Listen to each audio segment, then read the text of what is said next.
तो नमस्कार दोस्तों, स्वागत है आप सभी का। तो दोस्तों, अगर आप भी सरसों को लगाते हैं तो अक्टूबर का महीना सरसों की खेती के लिए सबसे अच्छा माना जाता है। और वैसे दोस्तों, हर फसल को लगाने से पहले खेतों में बेसल डोज के रूप में संतुलित मात्रा में खाद को डालना बेहद जरूरी होता है। और अगर आप सरसों की फसल को लगा रहे हैं और चाहते हैं कि सरसों से तेल का उत्पादन भी अच्छा हो, तो इसके लिए बुआई से पहले कुछ बातों को ध्यान में रखना जरूरी होता है, और जिससे दोस्तों सरसों में उत्पादन भी ज्यादा हो और तेल की मात्रा भी अच्छी मिले। और दोस्तों, फसलों से अच्छा उत्पादन लेने के लिए उचित पोषक तत्वों की मात्रा को पूरा करना ज्यादा जरूरी होता है। और पोषक तत्वों की उचित मात्रा से फसलों की ग्रोथ भी अच्छी होती है और जिसके बाद उत्पादन काफी ज्यादा मिलता है। तो अगर आप भी सरसों की फसल से अच्छा उत्पादन लेना चाहते हैं और तेल की मात्रा को भी बढ़ाना चाहते हैं, तो इसके लिए आपको दो तरह की खाद को सरसों की फसल में जरूर से डालना चाहिए, जिससे सरसों में अच्छे उत्पादन के साथ साथ तेल की मात्रा भी काफी ज्यादा होती है। और दोस्तों, अगर आपको वीडियो में दी गई जानकारी सही लगे तो वीडियो को एक लाइक जरूर से करें,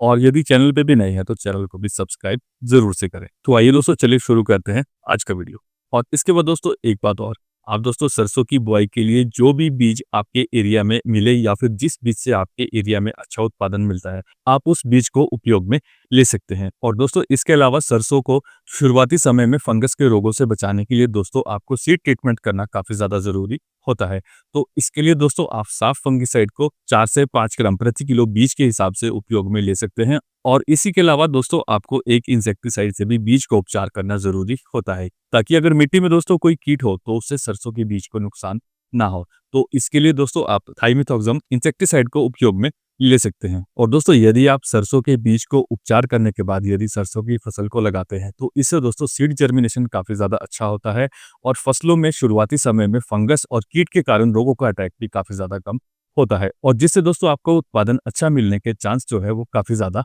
अच्छे हो जाते हैं। दोस्तों, आपको सरसों से अच्छे उत्पादन के लिए फास्फोरस युक्त खाद को जरूर से डालना चाहिए, और इसके लिए दोस्तों आप जितनी आपको जरूरत है आप उसके हिसाब से फास्फोरस की पूर्ति के लिए एनपीके 12-32-16, डीएपी फर्टिलाइजर या फिर एसएसपी, इनमें से जो भी आपको ठीक लगे आप उसे उपयोग में ले सकते हैं। और इन खाद को दोस्तों आप यानी डीएपी को आप 50 किलो 1 एकड़ के लिए उपयोग में ले सकते हैं। एनपीके 12-32-16 को भी आप 50 केजी 1 एकड़ के लिए उपयोग में ले सकते हैं, और एसएसपी को आप 100 किलो प्रति एकड़ के हिसाब से उपयोग में ले सकते हैं। और दोस्तों, सरसों की शुरुआती ग्रोथ और अच्छे विकास के लिए इनमें से आप कोई भी खाद को आवश्यकता के हिसाब से इनका डोज कम या ज्यादा लेकर उपयोग में ले सकते हैं। और दोस्तों, इन खाद को डालने से सरसों के पौधे का जो शुरुआती विकास होता है वो काफी ज्यादा अच्छा होता है। और दोस्तों, अगर आप पीएपी या फिर एनपीके 12-32-16 को बेसल डोज के रूप में डाल रहे हैं, तो इनके साथ आपको एक खाद को और डालना है, जिससे कि आपकी सरसों की फसल में तेल का उत्पादन काफी ज्यादा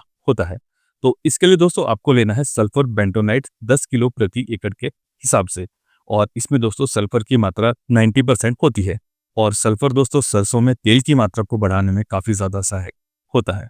और दोस्तों, सल्फर के उपयोग से ही सरसों की दानों में तेल की मात्रा ज्यादा होती है, और इसी के साथ दोस्तों यह प्रोटीन और विटामिन के उत्पादन के लिए भी काफी ज्यादा आवश्यक होता है। और इसके अलावा दोस्तों सल्फर फसल से उत्पादन और क्वालिटी को भी बढ़ाता है, और मिट्टी के पीएच को भी सामान्य कर मिट्टी के स्वास्थ्य को बेहतर बनाने में सल्फर काफी ज्यादा सहायक होता है। और दोस्तों, इसमें सल्फर बेंटोनाइट फॉर्म में होने के कारण इससे फसल को सल्फर धीरे धीरे मिलता रहता है और काफी लंबे समय तक यह फसलों में काम करता है। और सल्फर के उपयोग से पौधे स्वस्थ भी रहते हैं और काफी ज्यादा स्ट्रांग भी रहते हैं, जिसके बाद दोस्तों पौधे में रोग प्रतिरोध क्षमता भी काफी ज्यादा हो जाती है, और पौधे में रोगों का अटैक भी काफी ज्यादा कम होता है। और दोस्तों, सल्फर की वजह से ही आपको सरसों से ज्यादा उत्पादन मिलता है और तेल की मात्रा भी ज्यादा मिलती है। तो आपको दोस्तों इसलिए सल्फर को बेसल डोज के रूप में उपयोग करना काफी ज्यादा जरूरी होता है। और दोस्तों, बाकी अगर आप बेसल डोज के रूप में अगर किसी और खाद को भी डालना चाहते हैं, तो इसके साथ दोस्तों आप जो खाद आपको ठीक लगे या फिर जो खाद आप पहले से डालते आए हैं,